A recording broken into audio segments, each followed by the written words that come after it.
Your credit score decides who gets financing and at what price. It's a fingerprint of your recent money choices, not a mystery. Think of it as a score lenders actually read. A good score opens doors, a poor one can slow you down when you need a loan, a new car, or even a rental. First, pull your reports and clean up any mistakes.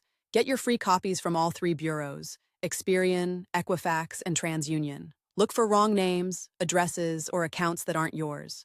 If something looks off, file a dispute with the bureau and attach any proof you have.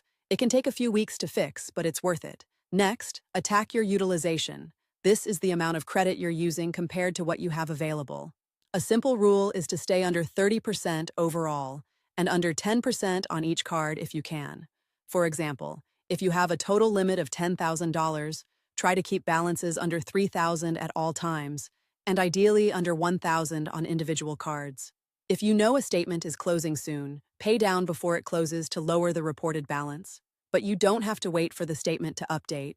Set up automatic payments for at least the minimum on every card, then make extra payments toward the balance when you can. Paying on time matters more than anything else, so automate if you can.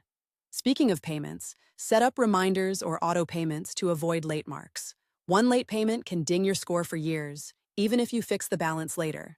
If you ever miss a payment, don't panic. Get back on track right away and keep your next payments on time. Consistency beats heroic efforts. Limit new credit inquiries. Every time you apply for credit, the lender does a hard pull, which can trim a few points off your score.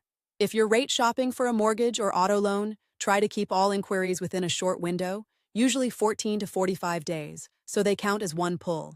Avoid opening several new cards at once unless you truly need them and can manage them. Keep the old accounts open.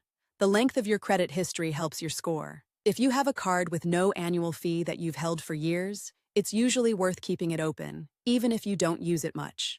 If a card charges a high annual fee and you don't use it, consider closing it after you've paid off the balance, but only if you don't need that line of credit to maintain your average age of accounts. If you're rebuilding or you have thin credit, consider a secured card or a small credit builder loan. With a secured card, you deposit money that becomes your credit limit. Use it a little each month and pay it off on time to start building a positive history. A credit builder loan works similarly by reporting timely payments toward a loan you're slowly paying off. An authorized user trick can help when it's done with care. If a trusted family member has a long, good credit history, you could become an authorized user on their card. You don't want to rely on this alone, and you should ensure the primary user maintains good habits, but it can help your score without you taking on new debt. Now plan a practical 6 to 12 months. Start with a full report pull and a simple budget. Then automate payments and set a monthly reminder to check your balances. If you see utilization creep up, pay it down quickly.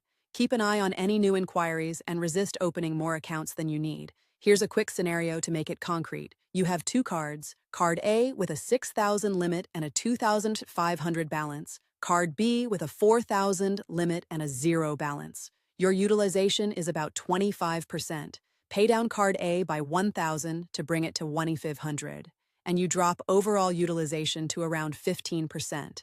Your next statement will likely show a higher score if you keep paying on time.